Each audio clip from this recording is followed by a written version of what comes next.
So I wanted to come in live. I really have to say something about this whole Ukraine situation because it's certainly not an understatement, to state that the world just changed overnight on Thursday.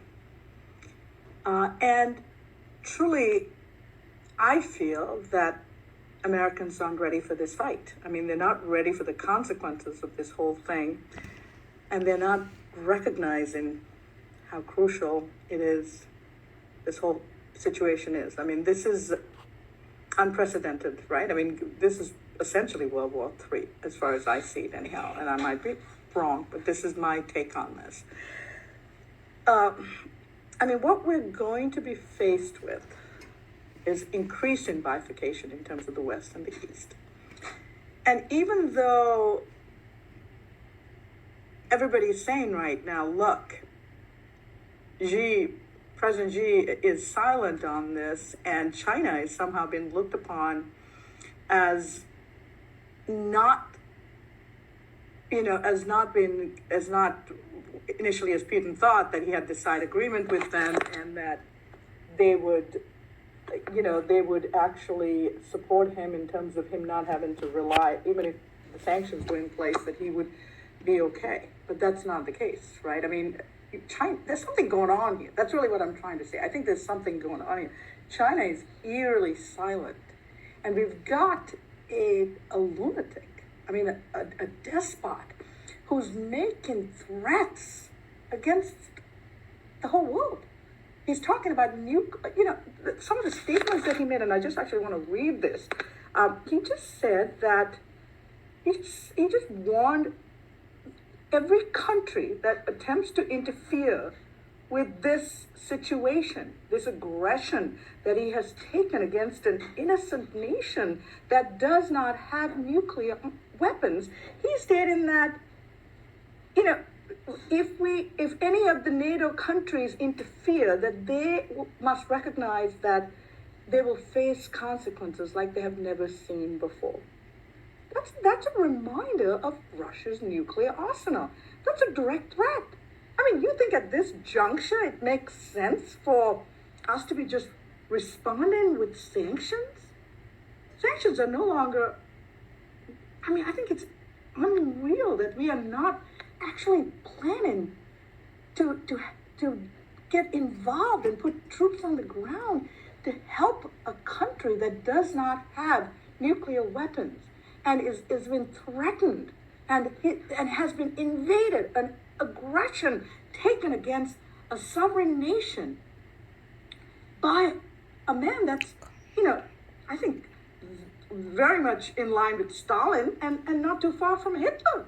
His aggression against his country is a human rights violation of all proportions. Are we going to stand idle and say that we're not going to stand with Ukraine, that we're not going to take every step necessary to help these innocent people? Then we're not human beings, if that's true. I mean, how do we react and respond to terrorists, right? When we quantified, terrorist attacks, we immediately strike. We didn't have any hesitation in striking against Iraq or Afghanistan.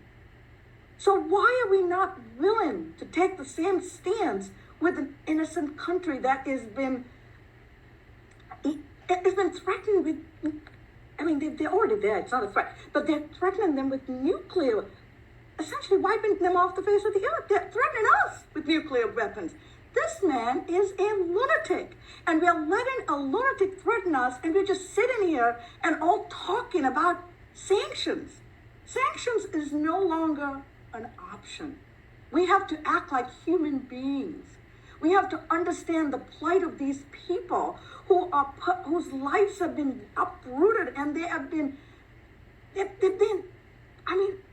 my heart breaks. I have been extremely busy lately, not had an opportunity even come on social media. I'm dealing with, I have to be in LA next week. I'm dealing with multiple cases, but I'm sitting here crying because I cannot bear to see what's going on TV. I cannot bear to see what has been done to these innocent people by a disgusting despot. And we, America, President Biden, who has always talked about his decency about human beings, and he's talking about how we need to respond to the border crises. Are you telling me, President Biden, that you are not willing to help these people right now?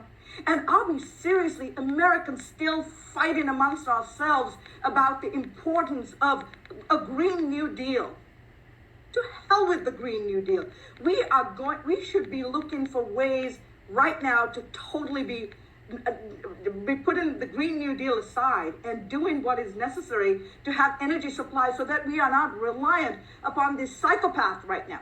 And if for us to say that we're going to actually have to help American motorists by going to Iran as the alternative is insanity. Let's get America has oil. We've got tons of it. Let's do what's necessary to get our own oil supplies and not be afraid because we're trying to save our planet for future generations, and to say that,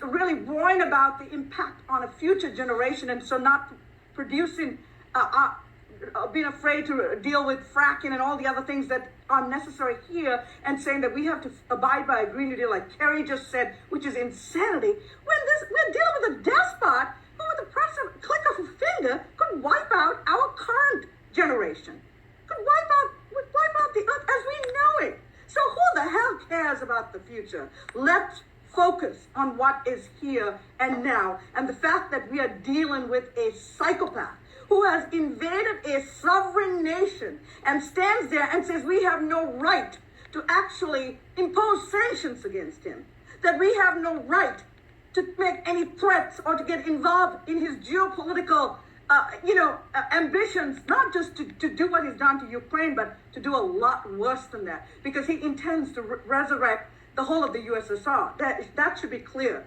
There's a lot more than meets the eye here. This is not just about Ukraine. Okay, but what is important is our reaction and our response to this. And NATO and civilized Western countries need to do what is necessary to help those brave Ukrainian people. God bless them. Let us put our infighting aside. The GOP has a conference going on this weekend at the Garden City Hotel in Long Island. I hope that they're reaching across the aisle to look for ways to work together, because we are facing a very serious situation here. It is not about Americans against Americans. We are facing a psychopath, and we need to work to make sure that the human, decent thing is done right now. That is what I came out here to say.